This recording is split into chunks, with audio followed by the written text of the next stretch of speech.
मेरे प्यारे दोस्तों, क्या आपने कभी सोचा है जब किसी की मृत्यु होती है तो उसके बाद 13 दिन तक जो कर्मकांड किए जाते हैं उस दौरान आत्मा कहाँ होती है?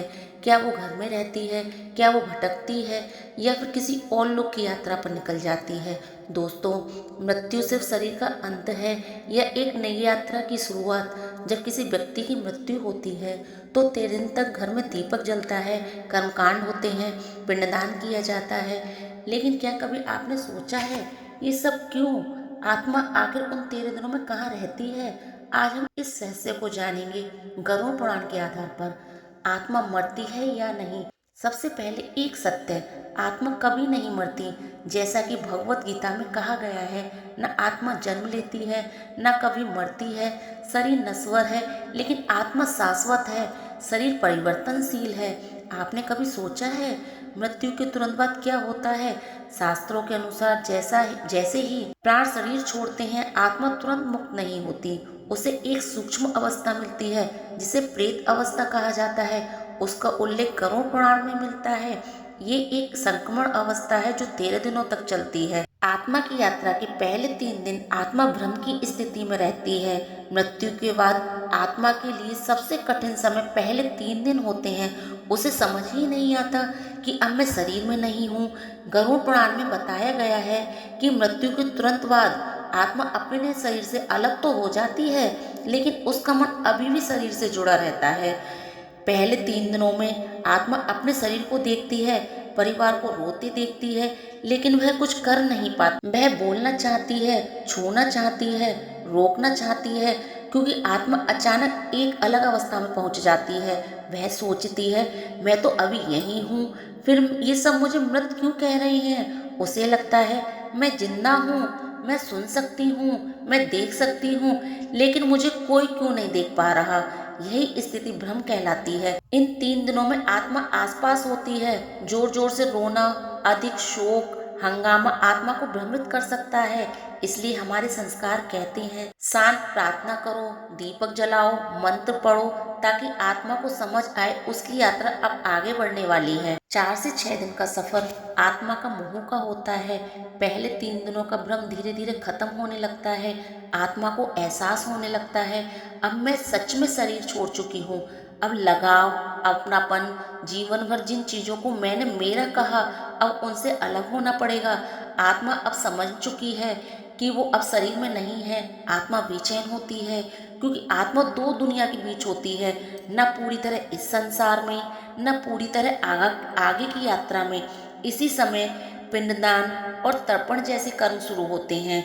गरुड़ पुराण में बताया है कर्म आत्मा को शक्ति देते हैं, स्थिरता देते हैं। इस समय आत्मा छोड़ना भी चाहती है और छोड़ भी नहीं पाती। यही मोह है। जैसे कोई यात्री स्टेशन पर खड़ा हो, ट्रेन आ चुकी है लेकिन वह पीछे मुड़ मुड़ कर देख रहा है।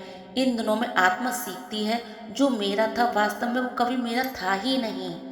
7 से 10 दिन का आत्मा का सफर सूक्ष्म शरीर का निर्माण से शुरू होता है। गरुड़ पुराण के अनुसार पिंडदान से आत्मा को सूक्ष्म शरीर मिलता है। वह शरीर आगे की यात्रा के लिए आवश्यक होता है। बिना इसके आत्मा आगे बढ़ ही नहीं सकती। इसलिए कहा गया है श्राद्ध कर्म केवल परंपरा नहीं बल्कि आध्यात्मिक विज्ञान है।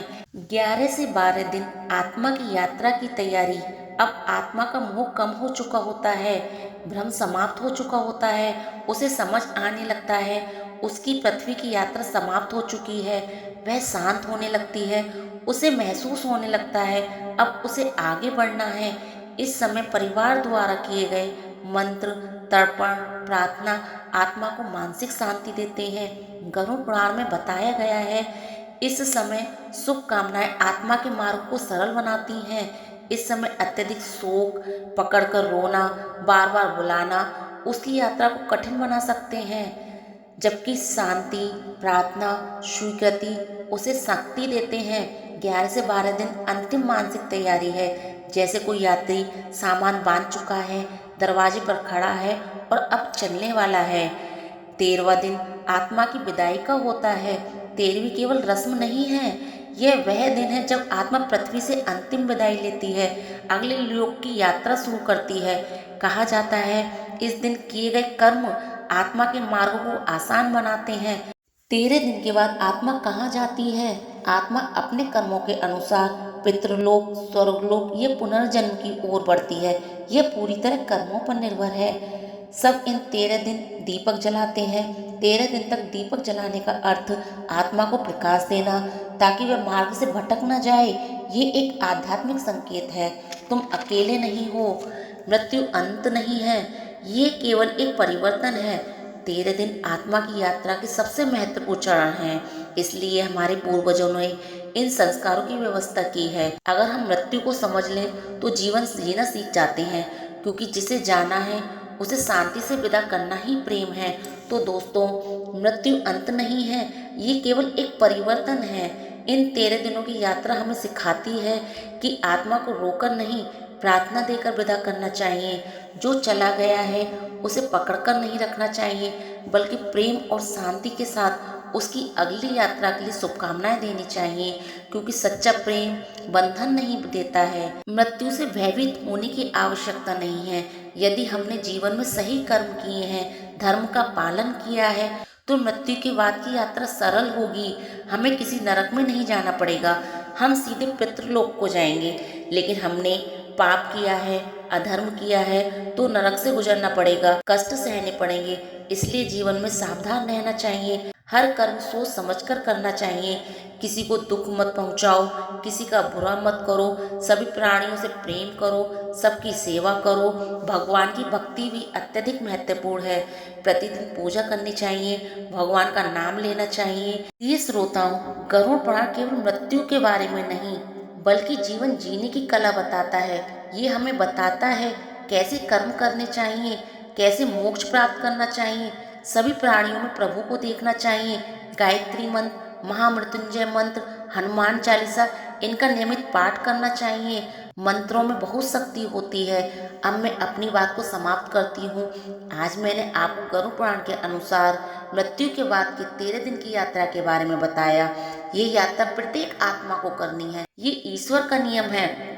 जो जन्मा है उसे मरना ही होगा, लेकिन आत्मा अजर और अमर है। केवल शरीर बदलता है, आत्मा स्थिर रहती है। अंत में एक प्रार्थना करती हूँ, हे परमपिता परमात्मा, हम सबको सद्बुद्धि दो, हमें धर्म के मार्ग पर चलने की शक्ति दो। जब हमारा अंतिम समय आए तो अपने चरणों में स्थान दो। अगर इस ज्ञान मुक्ति ने आपके मन को छुआ हो तो इस वीडियो को जरूर शेयर करें, क्योंकि कभी कभी समझ ही सबसे बड़ी श्रद्धांजलि होती है। शांति, शांति, शांति।